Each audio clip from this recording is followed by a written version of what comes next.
Good afternoon. I'm speaking to you live from my desk in Downing Street for the first ever People's Question Time, People's PMQs. And at the moment, I'm afraid MPs are all still off on holiday, but I can take questions unpasteurised, unmediated from you via this machine. So I'm going to go straight away to Luther in Cheshire.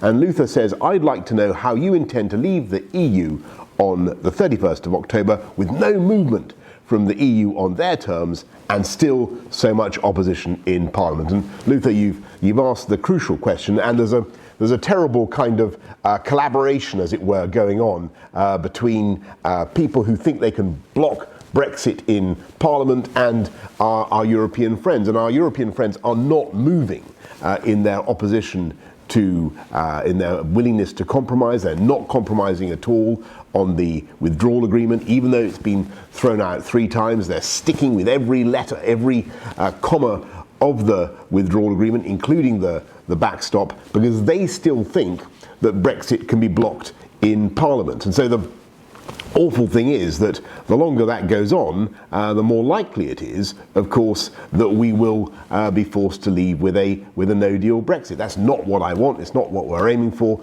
But we need our European friends to compromise. And the more they think that there's a chance that Brexit can be blocked in Parliament, the more adamant they are in sticking to their position. But, Luther, I want you to know that I remain confident that we'll get there. We will come out of the European Union on October the 31st, because I think in the end, both our friends in other European capitals and I think MPs will see that it's vital to get on and to do it. And I'm going to go to Mickey, who's a farmer in Scotland. And Mickey wants to know, what am I going to do to protect our Union of Nations? And well, Mickey, there's lots of things I think we should be doing, but one, as Minister for the Union, that I think is very important is to stress the benefits that flow to us all from the Union. And I was absolutely bowled over in Scotland recently to see investments flowing. The last 2 times I've been there, I went up to the nuclear submarine base at Faslane, and also, of course, to the shipbuilding yard at Govan. And I saw thousands of jobs, high-class, high-skill, wonderful jobs in Scotland that are directly created as a result of investments from the whole of the UK, and therefore showing how Scotland in particular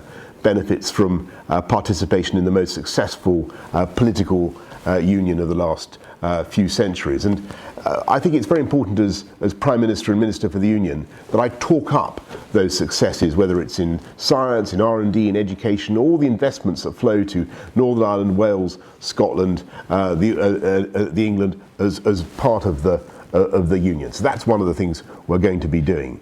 And Sam Dearden from Newport, South Wales, asks, what lengths am I going to go to prevent Parliament from blocking Brexit? And would this include scheduling an election after 31st of October? Well, Sam, I think the British public have had a lot of elections and electoral events. They had the election in 2015, they had the referendum in 2016, they had another election in 2017. I think what they want us to do is get on and deliver Brexit on October the 31st, and I never tire of telling you that is what we are going to do. And Amy in Weaverham says, what will you do to restore the British people's faith in politics and politicians after the last 3 years of division, chaos and broken promises? And I think that, Amy, that's really I'd give you the same kind of answer. In fact, exactly the same answer. Amy, we're coming out of the European Union on October the 31st. I think that's what the British people voted for, and they feel very frustrated that 3 years after they gave that instruction, and after the British Parliament promised again and again to people that we would do it, that they feel very annoyed and frustrated that we haven't. So that's the first thing we're going to do. And Shao says more and more people in rural communities are feeling isolated from the politics of London and Westminster. What efforts will you take to ensure your government represents and hears the voices of all British people across the country? And I think that is a great point, Shao, because one of the things I want to do, even before we've delivered Brexit, is to do far more to unite our country and bring it together. And I do think that Brexit was at least partly about people in towns and regions of the UK feeling that they weren't being heard. And we want to do a lot more to revive local democracy with a programme of devolution, devolving powers to towns and communities around the UK, but also levelling up across the UK. I believe that talent and genius is uniformly distributed across the UK, but opportunity is unfairly distributed. And the three things you need to do to bring the country together are improve education, invest in our schools, invest in further education, in skills, invest in infrastructure, transport infrastructure, and invest in technology. And I would single out what we need to do with rural communities in particular. We need to be investing in full fibre broadband for everyone. And Kyle in Stourbridge says, what are we going to do to Carl asks me, do I agree that mental health services are a cornerstone of modern Britain's health needs, and what will I do to protect and advance them?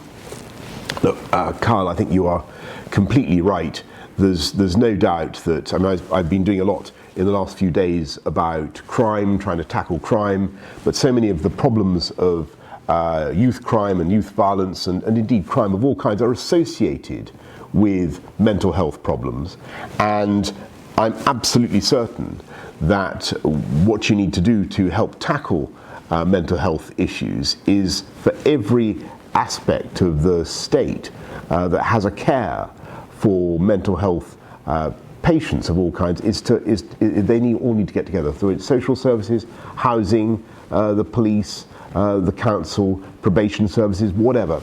You need to have wraparound care for people with mental health problems. We need to escalate the issue, and we need to be much less afraid as a society of talking about mental health problems, our own mental health problems, talking as a society about the issues that we face. And that's the way we get it done and we beat it. And Sarah from London, how long have I got, by the way? I'm going to keep going. Sarah from London says, what is going to be done to tackle knife crime? And Sarah, you are so right. It is a scourge and it's a terrible thing, knife crime. And I think in a way it goes in waves. We had a terrible outbreak about 10 or 11, 12 years ago when I first became Mayor of London. And I remember that young kids were dying at a rate of about 30 a year in knife violence in London. And the way we gripped it was several things. We did all sorts of things to intervene with the kids. We had all sorts of, we sponsored mentoring schemes and youth opportunity, youth clubs, all that sort of thing. But we also had and tried to help kids get apprenticeships and good jobs. But we also had a very tough law and order driven approach. And we had a lot of stop and search. And we took about 11,000 knives off the streets of London with stop and search. And serious youth violence came way, way down. And the murder rate was more or less reduced by 50%. So you need to do both things, and that's what we're doing. And that's why we're putting another 20,000 police officers out on the street, and that's why we're changing the laws on stop and search, so as to give our police a bit more confidence about what they're doing, make them feel that they have not just the legal backing to do stop and search, which is an emotionally challenging thing to ask a police officer to do, as well as obviously being difficult for the person who's being stopped and searched. Give them the backing to do it, both legally and politically. And I know it's controversial, and people will say, that certain groups get picked on by the police in sort of black and minority ethnic groups in particular, and they'll say it's unfair. I have to say, I think you do need to do it. It has to be part of the mix. And it's really, I think, the most loving and kindest thing you can do to a young person who is carrying a knife and maybe endangering his life and the lives of, I'm sure it's almost always a he, the lives of others, is to take that knife off him. And that's why we're doing it. And I've got one more question, I'm told, and I'm going to go to Oliver, who's my favourite political hero, inspired during my time in politics. Oliver, I would obviously Winston Churchill's one, but I would mention Pericles of Athens, who believed in all sorts of wonderful things. He certainly believed in great infrastructure projects. He believed in the importance of the many, not the few. But above all, Pericles will go down as one of the most powerful articulators of the idea of democracy, which is that the people are ultimately in charge of their own destiny. And it's because the people took that decision to leave the European Union that we're going to come out on October the 31st, whatever happens. Anyway, I think that's all I've got time for today for this edition of People's PMQs. Thank you all very much for tuning in.